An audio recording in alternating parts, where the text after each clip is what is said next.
Hey, welcome to another episode of Historic Headstones Norfolk. We are at Calvary Cemetery. We are going to do a pride video today, and I'm getting eaten alive by bugs today. It's horrible.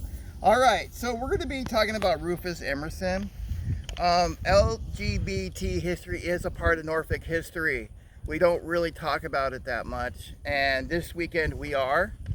Some of the history is very tragic, and what we're going to talk about today is tragic, so I'm giving you a trigger warning. Bad things happen to that community for them, to get built up like they are now. They had to go through a lot of tragedy, and this is one of those tragedies. So we're going to be talking about Rufus Emerson. He is buried here at Calvary Cemetery at Section 2, Lot 29. He has no headstone, and I could come up with a million reasons why he doesn't, because he died on June 12, 1952, so that explains everything. So the first thing I want to do for Rufus is plant a pride flag on his grave, because it's never been done before, and I think it's the right thing to do. There you go, Rufus. You deserve that. Okay. Rufus Emerson passed away 58 years ago from last Monday. So this week is Pride Week, and this is the anniversary of his death as well. So this is another reason why we're doing this video. He was shot to death by a police officer who could not tell if he was a man or a woman. He was killed because of sexuality and identified as a woman and not as a man.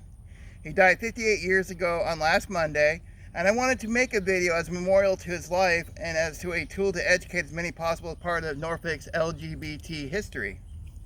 On the night of June 11th, 1952, people were calling the police and they spotted possibly a colored woman or male on the 700 block of Granby Street, clad in pedal pushers and a blouse, calling to sailors in a loud voice, "Come on, baby." William Robinette was sent to see what the disturbance was about. When the officer got to the scene, according to the officers, when Emerson walked up to the open window of his car. He claims that Emerson stuck his head and shoulders to the door of the car and grabbed them by the privates. And when he felt the pistol, which he carried, he released him.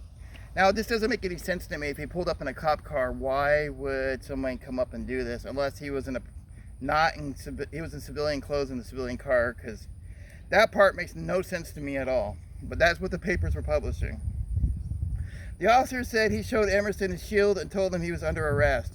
After that, Emerson ran towards the post office parking lot. He claims that Emerson threw a brick at him, hit him with a board, and threatened to cut his guts out. Now, from what I was reading for the description of Emerson, he was a short person, so it just doesn't make any sense to me either.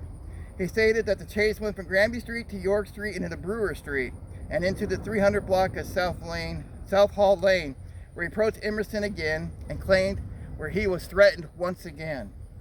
The officer said that he'd been scratched, his shirt almost torn from his back, and Emerson had his hand in his pocket while he threatened him.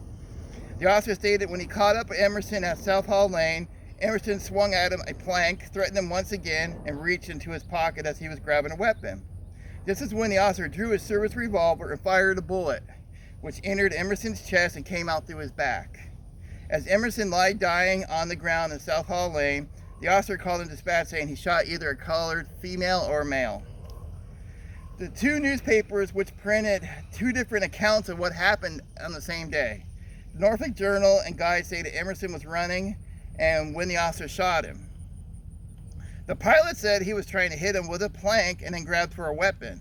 The pilot also said Emerson kept threatening the officer, also said, "Man, I'll cut your guts out," but the other newspaper didn't say that. So these two newspapers are not even lining up into what happened here. So what really did happen, we will never really know. Because he passed, so we only have one side of what happened here. Patrolman was charged with homicide as a result of the fatal shooting, but in the first day of the trial, he was fully cleared in the shooting. And this was pretty common back then. I couldn't even remember. I went through a lot of these accounts, and I couldn't find one officer being charged or anybody being charged for offenses against the gay community. In the 1950s, downtown Norfolk had a well-entrenched reputation of having prostitutes of every size, shape, orientation, gender due to being a major port, and Rufus Emerson was not an unusual sight. What was unfortunately predictable, however, was a casual and approved violence against a LGBT person, and what his or her life was considered expendable because perceived way of life that the person lived. Law officials would turn a blind eye if an LGBT person was in trouble. In many cases, they were victims of those officials without the public batting an eye to these situations. Emerson died in part for being different. That's why he died. We are here today. He is an unmarked here. He has no headstone, which I hope one day we can change that. Maybe with the LGBT community's help, we can change that. So today we put a pride flag on his grave here, and this is the first time this has ever been done. And I think we should come together as a community, because I am part of the LBG community myself. I'm not going to give more than that, but I am part of the community. And we need to, remember the past here and educate people about it.